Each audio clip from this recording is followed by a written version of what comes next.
بسم اللہ الرحمن الرحیم۔ اللہ کے نام سے شروع جو بڑا مہربان اور نہایت رحم کرنے والا ہے۔ پیارے دوستو، قوم عاد اور قوم سمود دنیا کی تاریخ میں دو ایسی قومیں گزری ہیں جن کو اللہ تعالیٰ نے بے پناہ طاقت اور قوت سے نوازا تھا۔ ان کی طاقت کا کوئی مقابلہ نہیں کر سکتا تھا۔ یہ قوم دنیا کی طاقتور قوم اور سب سے لمبی قوم تھی۔ ان کے جیسی قوم نہ ان سے پہلے آئی اور نہ ان کے بعد اللہ تعالیٰ نے ان کے جیسا کسی کو پیدا فرمایا۔ پیارے دوستو، آج کی اس ویڈیو میں ہم قوم سمود کے بارے میں بات کریں گے جو قوم عاد کے بعد وجود میں آئی۔ قوم عاد دنیا کی سب سے پہلی طاقتور ترین قوم تھی۔ اس قوم نے اللہ تعالیٰ کی نافرمانی کی اور گناہوں کے اندر مبتلا ہو گئے، اور اللہ نے اس قوم پر اتنا دردناک عذاب نازل فرمایا اور اس قوم کو ہلاک اور برباد کر دیا۔ اس قوم کا نام و نشان صفحہ ہستی سے مٹا دیا گیا۔ اس طرح قوم عاد کی ہلاکت کے بعد ایک دوسری قوم وجود میں آئی جس کو قوم سمود کہا جاتا ہے۔ قوم سمود قوم عاد کی نسل میں سے تھی اور یہ دنیا کی دوسری طاقتور ترین قوم تھی۔ قوم عاد کی تباہی اور بربادی کے بعد عاد کے چھوٹے بھائی سمود کی نسل میں سے یہ قوم وجود میں آئی جس کو قوم سمود کہا جانے لگا۔ یہ قوم ہجر کے علاقے میں آباد تھی اور آہستہ آہستہ یہ لوگ پھیلاتے چلے گئے، یہاں تک کہ یہ لوگ مغربی اور شمالی عرب تک پھیل گئے۔ اس قوم نے اپنا دارالحکومت ہجر کو ہی بنایا تھا جو کہ شہر حجار سے بالکل قریب واقع ہے، جس کو آج تک ہم مدینہ صالح کے نام سے جانتے ہیں۔ پیارے دوستو، اس وقت کی سب سے سپر پاور قوم قوم عاد ثانی یعنی کہ قوم سمود تھی۔ اللہ تعالیٰ کا ان پر یہ خاص کرم تھا کہ یہ قوم انتہائی طاقتور تھی اور اللہ تعالیٰ نے ان کو بے شمار نعمتوں سے بھی نوازا تھا۔ پیارے دوستو، تاریخ کی کتابوں میں اس قوم کا قد 40 ہاتھ بتایا جاتا ہے اور ان کی اوسط عمر 900 سے 1000 سال تھی۔ اللہ تعالیٰ نے ان کے جیسی قوم دوبارہ پیدا ہی نہیں کی۔ یہ قوم ایسی تھی جن کو کوئی بیماری نہ لگتی اور نہ ہی ان کے لوگ بوڑھے ہوتے تھے اور نہ ہی ان کے ہاتھ پاؤں کمزور ہوتے۔ یہ لوگ ہمیشہ جوان اور تندرست رہتے۔ یہ لوگ اتنے طاقتور تھے کہ ان کی نظر تک بھی کمزور نہ ہوتی۔ پیارے دوستو، قوم سمود کی ایک نمایاں خوبی یہ بھی تھی کہ اگر قوم سمود کا کوئی مرد اپنی عورت کے ساتھ ایک دفعہ ہم بستری کر لیتا تو وہ عورت ایک ہی بار میں حاملہ ہو جاتی۔ یہی وہ وجہ تھی، یہی وہ خوبی تھی جس کی وجہ سے یہ قوم عاد کی تباہی کے بعد قوم سمود کے نام سے ابھری اور جلد ہی دنیا کے اندر اپنے رعب اور دبدبہ پیدا کر لیا۔ ایسی شاندار قوم جس کو اللہ تعالیٰ نے بے شمار طاقت اور بے شمار نعمتوں سے نوازا تھا، لیکن اس کے باوجود بھی اس قوم نے کون سا ایسا گناہ کیا جس کی وجہ سے اللہ تعالیٰ نے اس قوم کو اپنا دردناک عذاب نازل فرمایا اور اس قوم کو صفحہ ہستی سے مٹا دیا اور اس قوم کو رہتی دنیا کے لیے عبرت کا نشان بنا دیا۔ پیارے دوستو، اس قوم کے گھروں کو آج بھی اللہ تعالیٰ نے نشان عبرت کے طور پر باقی رکھا ہے۔ یہ قوم بڑے بڑے پہاڑوں میں رہنے کے شوقین تھے۔ یہ لوگ ہنرمند تھے، پہاڑوں کو تراش کر اس کے اندر ایسے خوبصورت محل بناتے تھے اور اس کے اندر زندگی گزارتے تھے۔ اللہ تعالیٰ نے قوم سمود کو بہت کچھ عطا کیا تھا، سرسبز باغات، میٹھے پانی کی نہریں اور پتھریلی زمین پر ہر قسم کے پھل۔ اس قوم کے عالیشان محلات اتنے خوبصورت تھے کہ دور دراز سے لوگ صرف ان کے عالیشان محلات کو دیکھنے کے لیے آیا کرتے تھے۔ پیارے دوستو، قوم سمود اپنے عالیشان محلات اور سرسبز باغات اور خوبصورت نعمتوں کی فراوانی کی وجہ سے یہ قوم غرور اور تکبر میں آ گئی اور سرکشی کے نشے میں دھت ہو کر اللہ تعالیٰ کی نافرمانی کرنے لگی اور اللہ تعالیٰ کی وحدانیت کو چھوڑ کر اپنے ہاتھوں سے بت تراشنے لگے اور ان کی پوجا کرنے لگے، اور یہ بات بھی بھول بیٹھے کہ کچھ عرصہ پہلے اللہ تعالیٰ نے ان کی قوم پر انہی کے گناہوں کی وجہ سے دردناک عذاب نازل فرمایا تھا اور اس قوم کو صفحہ ہستی سے مٹا دیا تھا۔ پیارے دوستو، اس دنیا کی طاقتور اور بدبخت قوم کی طرف سے اللہ تعالیٰ نے اپنے پیارے نبی حضرت صالح علیہ السلام کو بھیجا تھا۔ چنانچہ حضرت صالح علیہ السلام نے اللہ تعالیٰ کے حکم کی تعمیل کرتے ہوئے اس قوم کو بت پرستی سے منع فرمایا اور اللہ تعالیٰ کی وحدانیت کی طرف بلایا اور ایک سچا خدا کی عبادت کرنے کا حکم دیا۔ لیکن قوم کے سرداروں نے حضرت صالح علیہ السلام کو جھوٹا ثابت کرنے کے لیے ان سے کئی معجزات طلب کیے۔ اس قوم کے سردار حضرت صالح علیہ السلام سے کہنے لگے کہ آج تک جو بھی نبی آیا وہ اپنے ساتھ کوئی نہ کوئی معجزہ لے کر آیا۔ اگر تم اللہ کے سچے نبی ہو تو ہم کو معجزہ دکھاؤ۔ چنانچہ حضرت صالح علیہ السلام نے اس قوم کے سرداروں سے پوچھا کہ آپ لوگ کون سا معجزہ چاہتے ہو؟ تو اس وقت اس قوم کے سردار کہنے لگے، یہ جو سامنے کی چٹان ہے اس میں سے ایک ایسی اونٹنی نکل کر آئے جو حاملہ ہو اور آتے ہی بچے کو جنم دے، اور وہ ہم سب کو دودھ دے، اور وہ دنیا کی خوبصورت ترین اونٹنی ہو، اور اس کے ساتھ ساتھ وہ اونٹنی ایسی ہو جس کا کوئی ماں باپ نہ ہو۔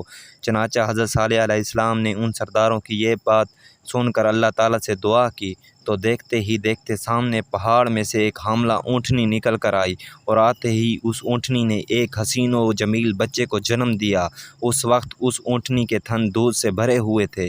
اس وقت اس اونٹنی نے اتنا دودھ دیا کہ سب نے پیٹ بھر کر دودھ پیا، اور اس کے باوجود بھی دودھ وافر مقدار میں موجود تھا۔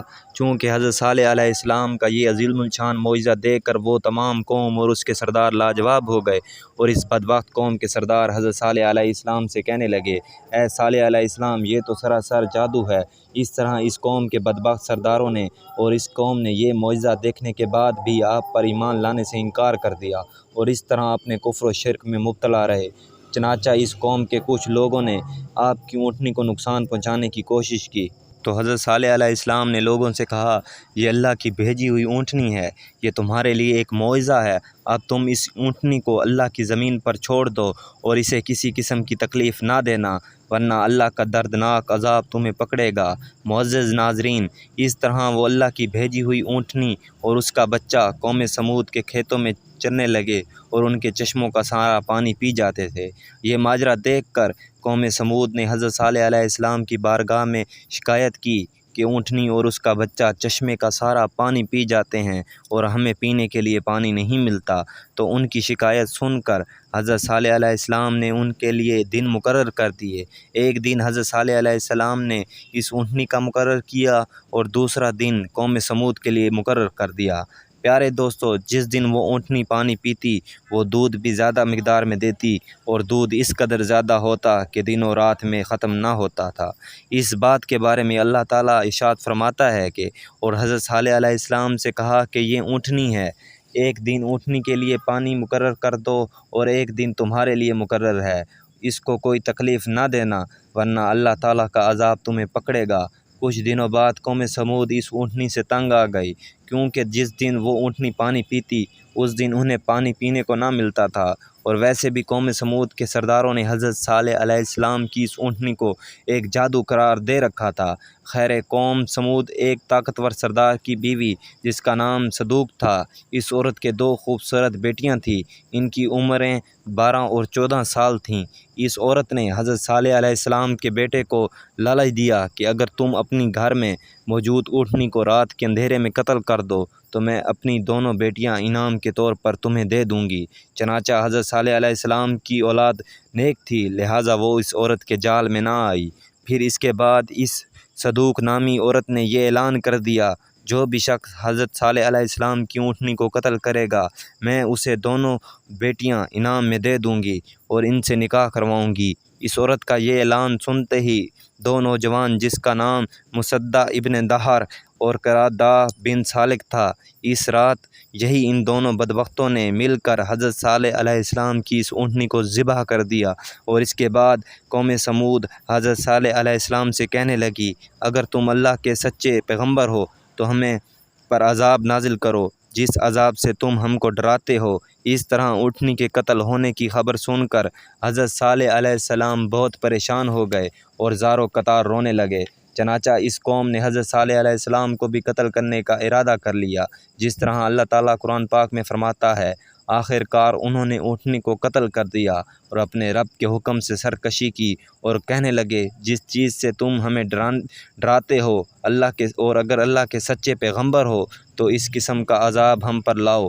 اس طرح جب انہوں نے اللہ کی بھیجی ہوئی اونٹنی کو قتل کر دیا اور نافرمانی میں حد سے زیادہ بڑھ گئے اور خود ہی عذاب الہی کو طلب کر لیا، تو حضرت صالح علیہ السلام قوم سمود سے کہنے لگے کہ اب اللہ کے دردناک عذاب سے تم لوگوں کو کوئی نہیں بچا سکتا۔ چنانچہ یہ بات سن کر اس قوم کے 9 بدبخت لوگوں نے ارادہ کیا کہ اب حضرت صالح علیہ السلام کو یقیناً قتل کر دیا جائے۔ چنانچہ یہ 9 افراد ایک پہاڑ کے پیچھے چھپ کر حضرت صالح علیہ السلام کا انتظار کرنے لگے کہ کب حضرت صالح علیہ السلام یہاں سے گزریں اور معاذ اللہ انہیں قتل کر دیا جائے۔ چنانچہ اللہ تعالیٰ کی حکمت ایسی ہوئی کہ اللہ تعالیٰ نے انہیں 9 افراد پر پتھروں کی بارش برسائی، جس کی وجہ سے وہ 9 کے 9 افراد ہلاک ہو گئے، اور صبح پوری قوم اس کی لاشوں کو دیکھتے ہوئے پریشان ہو گئی۔ اس کے باوجود بھی یہ قوم سرکشی سے باز نہ آئی اور بت پرستی کے اندر مبتلا ہی رہی اور مزید نافرمانیاں کرنے لگی۔ اس طرح جب وہ قوم باز نہ آئی تو حضرت صالح علیہ السلام نے اپنی قوم سے فرمایا، تمہارے پاس صرف 3 دن باقی بچے ہیں، جتنی چاہے عیش و عشرت کر لو اور شراب و شباب میں گزار لو۔ 3 دن بعد اللہ تعالیٰ کا عذاب تمہارا منتظر ہے۔ اور وہ لوگ حضرت صالح علیہ السلام کا مذاق اڑانے لگے اور کہنے لگے، آپ یہی بتا دیں کہ ہم یہ 3 دن شراب میں گزاریں یا شباب میں۔ تو حضرت صالح علیہ السلام فرمانے لگے کہ پہلا دن تمہارا چہروں کا رنگ زرد پڑ جائے گا، اور دوسرے دن تمہارے چہروں کا رنگ سرخ ہو جائے گا، اور تیسرے دن تمہارے چہرے سیاہ ہو جائیں گے، اور چوتھے دن تم پر اللہ تعالیٰ کا عذاب نازل ہو جائے گا۔ چنانچہ پھر بھی حضرت صالح علیہ السلام کی قوم پر اس بات کا کوئی اثر نہ ہوا، اور وہ گناہوں اور بدکاریوں میں مبتلا رہی، اور اسی طرح وہ اپنی نافرمانی میں مبتلا رہی۔ اور حضرت صالح علیہ السلام کے حکم کے مطابق تینوں دن ان کے چہروں کے رنگ بدلنے لگے۔ پہلے دن ان کے چہروں کا رنگ زرد ہو گیا، اور دوسرے دن ان کے چہروں کا رنگ سرخ ہو گیا، اور حضرت صالح علیہ السلام کے حکم کے مطابق تیسرے دن ان کے چہرے کا رنگ کالا ہو گیا۔ تو وہ اپنے سیاہ رنگ چہرے دیکھ کر ڈرنے لگے اور ایک دوسرے سے کہنے لگے کہ نہ جانے کون سا دردناک عذاب ہم پر آنے والا ہے۔ چوتھے دن ایک زوردار اور خوفناک چیخ آسمان سے نکلی، جس کی وجہ سے قوم سمود کے کانوں کے پردے پھٹ گئے، اور ان کے دل جیسے باہر آنے لگے، اور ان کا کلیجہ منہ کو آ گیا، اور جو لوگ جہاں جہاں موجود تھے وہیں موندے گر گئے، اور تڑپ تڑپ کر سب وہیں ہلاک ہو گئے۔ اور جس کے بعد اللہ تعالیٰ نے ان پر ایک دردناک عذاب زلزلے کی صورت میں بھیجا، جس نے انہی کے گھروں کو انہی پر گرا دیا۔ جس طرح اللہ تعالیٰ قرآن پاک میں ارشاد فرماتا ہے کہ جب ہمارا حکم آ گیا تو ہم نے حضرت صالح علیہ السلام کو اور وہ لوگ جو ان پر ایمان لائے تھے ان کو اپنی مہربانی سے بچا لیا، اور اس دن کی رسوائی سے محفوظ رکھا اور عذاب سے محفوظ رکھا۔ اور بے شک تمہارا رب بڑا طاقتور اور زبردست ہے۔ اور اللہ تعالیٰ نے ان کے گھروں کو عبرت کے طور پر باقی رکھا ہے، تاکہ آنے والے لوگ ان سے عبرت حاصل کریں اور اللہ کی نافرمانیوں سے باز آ جائیں، اور اللہ تعالیٰ کی حکم عدولی سے بچیں اور اللہ تعالیٰ کے احکامات کو مانیں۔ ان لوگوں کے گھروں کو آج بھی عبرت کا نشان بنے ہوئے دیکھا جا سکتا ہے۔ اللہ تعالیٰ سے دعا ہے کہ ہمیں راہ ہدایت دے اور اچھی زندگی گزارنے کی توفیق دے۔ ویڈیو اچھی لگی ہو تو زیادہ سے زیادہ شیئر کریں، اور چینل کو سبسکرائب کریں، اور بیل آئیکن کو دبانا مت بھولیں، تاکہ آئندہ کے نئی ویڈیوز ہماری آپ تک پہنچتی رہیں اور آپ ان کو دیکھ کر اپنے علم میں اضافہ کر سکیں۔ Thanks for watching.